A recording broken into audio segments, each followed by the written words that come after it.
Hello everyone, welcome to another episode of TCG Talk, back today with another video, and today we're going to be going over another Katsu deck tech like we have many times before.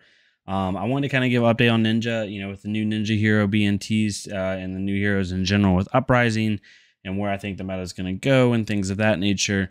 I kind of wanted to give, where I'm looking at Katsu potentially being. I can't wait to see the new Ninja as well and do a lot of content based around him and kind of get into that. But it's interesting. The Uprising card reveals kind of showed a two-prong feel, right? I think that the Ninja and the Illusionist are both kind of be like real mid-range to aggro based heroes. The Stubby Hammers ban, a couple other bans like Heart and Cross Trap, stuff like that. There's certain things that seem to be happening that I know they want to slow the game down, and they did a couple bans that slow that game down, and a couple of erratas and stuff like that. Not erratas, but just changes. But I also think that those heroes are gonna be able to abuse that, and I think they're trying to preemptively do that. And then you have the other side of the meta, which is all the Ice and Icelander cards, which is heavy control. So Katsu's gonna be in a really weird spot where he's gonna be really good against a lot of heroes, I think. And I think right now, like today and over the next 2 or 3 months, he's gonna have a really good place in the meta with all the Prism running around. Guardians slowly going away, Chains coming back a lot. Briar is really popular right now. So I think Katsu actually is really good in the meta. I think depending on where you're at and what your local scene looks like, he's a top 3, top 4 deck. That's just my opinion. If your meta doesn't have a lot of Guardian running around and it's more Prism, Briar, and Chain focused, I think that it's gonna bode really well for Katsu. We're gonna see what happens with the Ice meta, but getting right into the deck, I don't want to go too long on an intro, but it's just gonna be really interesting to see where it is. But I'm also really excited to do the new Fi, I think is how you pronounce his name, Fi content. I think Fi is gonna be a low to the ground kind of aggro based deck. That's my prediction. So if I'm wrong, come back to this video and call me dumb when Uprising comes out. But the Stubby Hammers ban and a couple other bans just to me shows that he's gonna abuse something when it comes to low to the ground aggro. But we'll get right into it. If you've watched all of my videos before, this list looks very similar because it's a list I ran before with like 1 or 2 changes, if that. But it's a list that I think is really good into Prism. It's really good into Chain. It's really good into Briar, and it can hang with the Awakening ban. It can hang with Starvo and really put a lot of pressure and force him to block if he doesn't draw his lottery early. And this deck has very good potential to kind of push through those high defense react decks. Like a Dash, or even like this, basically like even like a control Starvo, control Guardian. I've pushed through those decks pretty well with this deck, so this is kind of what I would be looking for, right? With the equipment pieces, the basis of this deck really quick is, again, if you've watched my prior video on this is kind of like my breakpoint red line aggro list, where you're constantly forcing the opponent to interact with you because you're playing your normal combo lines, but using cards like even bigger than that, coupled with like Soul Bead Strike and with Torn of Tempo and with Snatch and with E-Strike. And then there's those cards inherently, like, it's forcing your opponent to have to block 4+ attacks, and puts them in a really weird spot to have to give up a lot of their hand in order to prevent you from doing what you want to do. Very consistent. It's maybe not my most like powerful deck as far as like the true pop-off potential. I'm still a very big proponent of Breezewriter Boots builds being the best for that, in my opinion, but this is definitely one of the more consistent. So, the easy start, 2 Kodachis, right? Mask of Momentum, Vindel, Spring Tunic, Breaking Scales, and Snapdragon Scalers. I know not everybody has a Tunic. If you don't have Tunic, just run Heart and Cross Trap. It's the best you can do. Or you could run Deep Blue. Deep Blue is very good as well, in my opinion. Those are the 2 that I would run. If you don't have Mask of Momentum, just run Hope Merchant's Hood. It's the best because you can at least get a hand reset. But I'm not going to lie. I used to always be a big proponent of like, oh, you can play decks without like, certain cards. If you want to play Katsu at a level above like just casual armory, you need Mask of Momentum. Just plain simple. We'll go over the sideboard equipment really fast. For sideboard equipment, I have Heart and Cross Trap and then 3 Null Rune. I'm still respecting Kano. I'm not going to lose a Kano because I don't have AB3. I'm just not going to until I know Katsu doesn't always do that. But with Ether Wildfire and stuff like that, like I want to try to prevent some damage on his pop-off turns that he's trying to set up. So that's what I have in the sideboard for equipment. So yeah, again, this is a breakpoint style list. You'll kind of understand what I mean when I start to go over it. First thing we'll go over is the combo list, combo lines. Very simple, right? We're running 3 Surging Strikes, 3 Whelming, so the Surging line, 3 Whelming Gust Waves, 2 McGinty Releases, and then 2 Yellow Surging Strikes, and then obviously the Lord of Wind, but we'll get into that when we come to blues. I added in the 2 Yellow Surging Strikes again. I'm not seeing a lot of ice right now. This might come out if Icelander, like the adult version, and this ice in general becomes a big issue, because these are going to suck against ice. Like if you play an Ice Lexi or an Icelander adult coming to Uprising time frame, take these out because they're going to suck. But for right now, they're in a good spot. So yeah, and then you run the 3 Lord of Wind. I only run 2 McGinty Releases. People always ask me about this. I don't want to see this card unless I'm searching for it, or unless I get lucky and I draw into it on even bigger than that. That's the only time I want to see that card, because it sucks by itself. You can't pitch it for Kodachis because it's like 1 cost. It doesn't give them go again. You don't really want to start the combo on McGinty. You can start the combo on Whelming and snap into it, or even bigger than that into it, and then go into McGinty. But you don't want to start the combo on McGinty hardly ever, unless it's super, super, super late game. And even then, like, it's not ideal. So because of that, I'm running 2 because I only want to be searching for them. I don't want to see it come up my hand all the time, and that's just how it is, right? So we're running the Surging line. I see some people not running the Surging line in their list. I just think this is the most interactive line you can have, and it's a must include with Katsu. I don't understand why you wouldn't run that line in any sense of the realm of Katsu. So the next one is the leg tap line. I think the leg tap line is the most consistent line that Katsu has personally. I've talked about this before on my channel. 3 red leg taps, 2 red rising knee thrust, 1 hurricane technique, 1 blackout kick. You'll see some people run like the red or the yellow risings with Art of War. Like I've seen crazy minnow builds, stuff like that. Awesome that people are experimenting, but I think that the most consistent way is to do this. Why I'm running 2 and then 1 of each is similar to the 2 McGinty's, is I don't want to see these cards unless I'm searching for them. Plain and simple, or unless I draw into the combo, right? So because of that, that's why. And plain and simple, but it's one of the most consistent lines. So these are the combo lines that we're running, right? Pretty simple. The main combo lines we're running are Surging and leg tap. And then we're also running the 100 wins line, technically, right? It's kind of weird to call it a line because it's so weird. I only run 3 red 100 wins. I don't run yellows or blues. Yellows or blues. What I do run to finish out the line is 3 Winds of Eternity. Right. This is a great, ideally you want to let one of these hit, go get the second one with a Winds of Eternity in hand, and then play Winds of Eternity, and you're basically playing an 11 damage turn with being able to cycle cards back into your deck. One of the reasons I like Breeze Rider Boots over snaps in some cases is because it allows you to give Winds of Eternity go again and then continue with your turn, because it does end on this blue, which kind of sucks, but it is something in the combo line, and it's something that I think is really useful. We'll clean this up here for a bit, y'all, so y'all can see better, because some people might be new players. Y'all also be a little patient with me. But yeah, those are the 3 main lines I'm running. I think those are Katsu's 3 most consistent lines.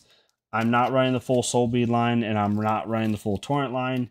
I will run to a Torrent Tempo line in my Breeze Rider Boots build, but for a Snaps build, I just don't think either one of those lines is worth it. And with the recent changes to Find Center, running the full Soul Bead line just isn't quite worth it, in my opinion. So these are the main lines I'm running and the ratios that I'm running them at. And this is what I suggest people to do. If you're going to make one little change, you could take out Blackout Kick for 2 Hurricane Techniques, because it is really nice. It's just kind of dealer's choice with that. And then just imagine the Winds of Eternity here. So that's the 3 lines we're running, right? The next set of cards I want to go over, obviously, are the other attacks. So again, we're focusing on breakpoint attacks here, right? So we're doing red Soul Bead Strike, red Torrent Tempo. We'll go over these 2 first. So some people say Soul Bead Strike's bad, and I understand what people are saying. It's a 0 cost for 4, doesn't have inherent go again. If they block it, the turn's over. Same thing with Torrent Tempo. It's a 1 cost. I can't discard it for Katsu. It's a 1 for 5 on hit, go again. But if they block it, my turn is over, essentially, unless I have a Razor or Ancestral Empowerment.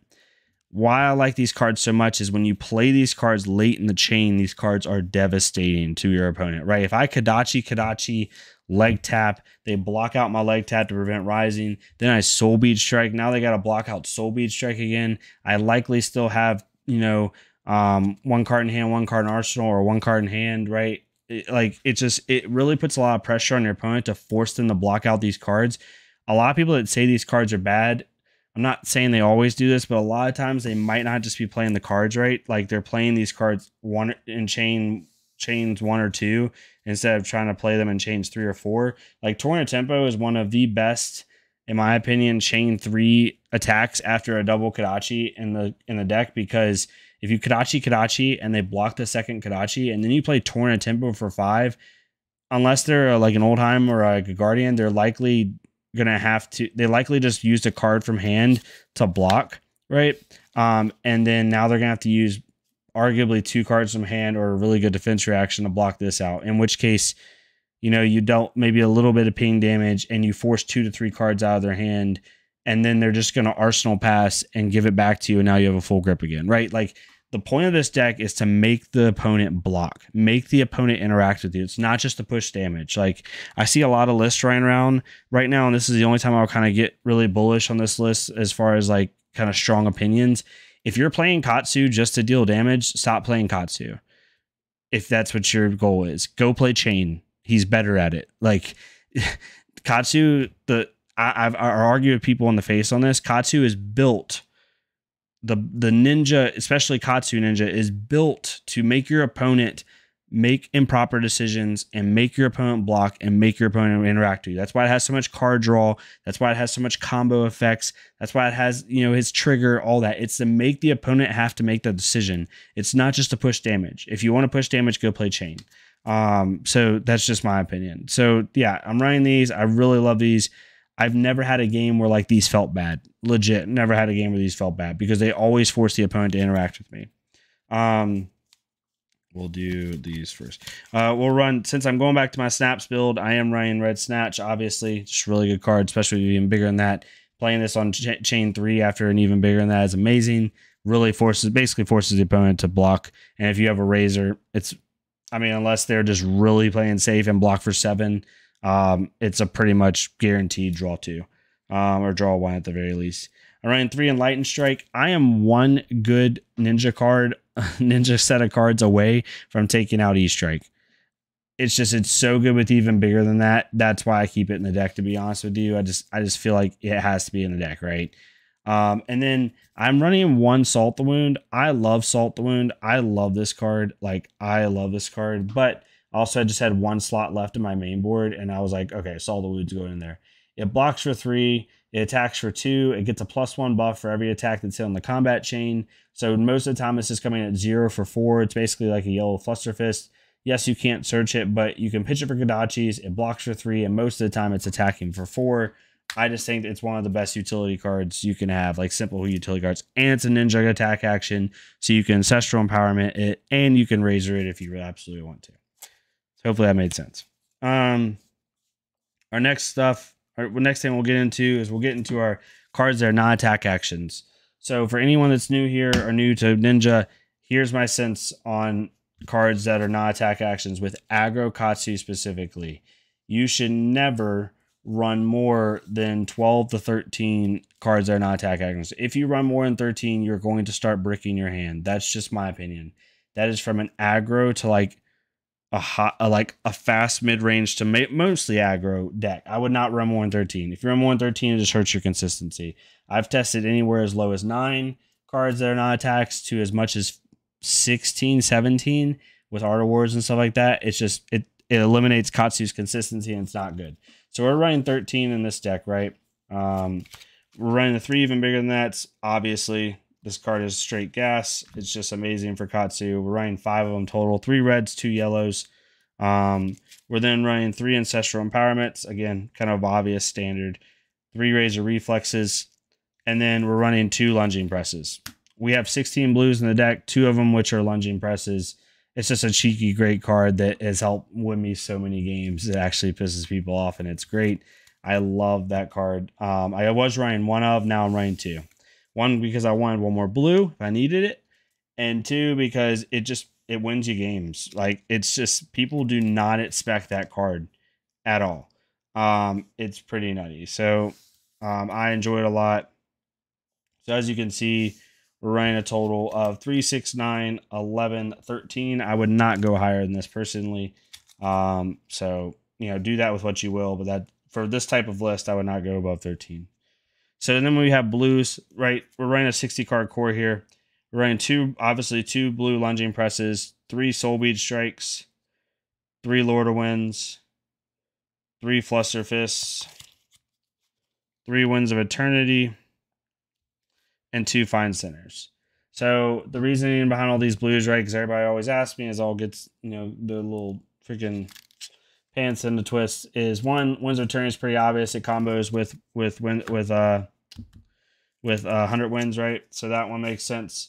Fluster Fist, again, I want all of my blues to be a 2 power because I don't want them to whiff on even bigger than that. So Fluster Fist is just a solid 2 power block 3 blue that won't whiff on even bigger than that. Lord of Wind obviously goes with the surging line, so that's kind of a no-brainer. And then I picked Soul Bead Strike. I always talk about this on my channel for anyone that's new. I love Soul Bead Strike as a blue in Katsu, especially Aggro Katsu, because it's a block 3 blue that also has 2 power, so it won't whiff on even bigger than that. And you, if all else fails, at the very worst, you can attack with it, and if it attacks for 2 on hit, go again. So at least it forces your opponent to do something potentially, especially late game. So I love that, and that's 12. And then I put in 2 fine centers. Yes, for all the people out there, I do not have Crane Dance, and I guarantee you, if you've made it to this far in the video, I guarantee you there's gonna be one person that does not watch my video and just goes to my list and then comments in the comments below and tells me, why are you not writing Crane Dance, but you're writing Fine Center? Well, I'll tell you the reason, but you're probably not here to listen to it. It's because it's a 2 power block 3 blue. It blocks for 3, it pitches for 0, and it's a 2 power, so it won't whiff on even bigger than that. So that's why I put it in the deck. So that's my reasoning, right? So this is the main board, 60 card main board. Again, you can already tell high consistency with the combo lines, and then break point attacks that force your opponent to interact with you. This is just one of the most consistent Katsu decks I've ever played, and all my buddies that I play and test with always tell me, like, this deck feels the most oppressive out of any deck that I've played. Again, I personally think my Breeze Rider Boots build has a little bit higher pop-off potential, but this deck definitely is, you know, the king of consistency when it comes to Katsu, in my opinion. And I really enjoy the deck, like, just holistically enjoy the deck. Getting in the sideboard, and we'll put in the sideboard plan. It's similar to the one I had my last time I did this list, but it's a little bit different, I think, than my last sideboard. We're running 3 Sink Belows, 2 Command and Conquers. We actually have 1 Crane Dance in the sideboard, and then we're running 3 Flick Flacks. This is what I have right now. This is going to kind of shift and change as Uprising goes in, but I run the Flick Flacks in Brute, and I run the Flick Flacks in Dorinthia, because those are like go wide, and I widen the Flick Flacks in Chain, and Briar. Sorry, Chain, Briar, Brute, and Dorinthia, and maybe Lexi if I knew it was Lightning Lexi. But most time, any deck that's going to go wide on me and try to aggro me, I will play Flick Flacks. Sink Blows are for decks that are trying to kill my hand. So Guardian, Ice Lexi, stuff like that. As long as I don't have a Frostbite, hopefully. Ice Lexi just sucks in general. But if I want to cycle a card on my hand because I don't want them to discard whatever card is potentially being discarded, I want to be able to cycle it out. So Sink Blows are really good for that. Crane Dance, I'm putting this in against Prism, just because I'm going to force her to have to block with her equipment if I can get it off for Fine Center. I just kind of hedge board this in against Prism, and I'll hedge if I play a Viscerai. I don't know how popular he's going to be with his weakened state. He's still a good deck, but not as good. But I definitely will put this in against Viscerai. And then Command and Conquers, we're putting this in against Lexi. We're putting this in against Guardian, even with Chrono Seeds. We're putting it in against Guardian. We're putting this in against Rune Blades because they want those 5-card hands. It's just a really good hedge card. But the sideboard guide will be in the deck list below. And this will evolve over time as we go on, right? So yeah, that's the deck. And then also sideboard, like we talked about, 3 Null Rune, glare, 3 Null Rune, and Heart and Cross Trap. But that's the deck so far. Again, super consistent deck. The reason I'm showing you all this deck, and hopefully there's some new viewers to the channel since the last time we kind of focused on this deck, is I really like it, what it could possibly be playing into. I think there's a chance, I'm not saying it will, there's a chance that the meta is going to go like heavy Prism, Chain. We don't know how, and I'm not counting the new heroes here because I don't know how they're going to be. Not counting new heroes, I think Prism's going to be obviously heavy in the meta. Chain's going to be heavy in the meta. You know, Briar's going to be really good in the meta. Viscera is still going to be useful. Starvo is going to kind of be a little bit harder to play, and he's going to be on the way out. Plus, the meta is just going to open up, and I think this deck makes it really hard for those heroes to really contend with, personally. So overall, I really like the list. Hopefully, you all like it too. Like I told you before, I think Yellow Surging Strikes could come out if Ice becomes an issue, as well as maybe, you know, stuff like that Crane Dance in the sideboard and stuff like that. It's just really, I had one slot left. Yeah, hopefully y'all enjoyed this. Hopefully it made sense to you. I'll be doing more Ninja content. We're going to talk about Fi a little bit. I'm really trying to get my thoughts around Fi, and also kind of want a little bit more information to come out, because everything I would say would just be stupid tinfoil hat theory. But yeah, let me know what y'all think, and yeah, I'll see y'all next time on TCG Talk. Thank y'all so much.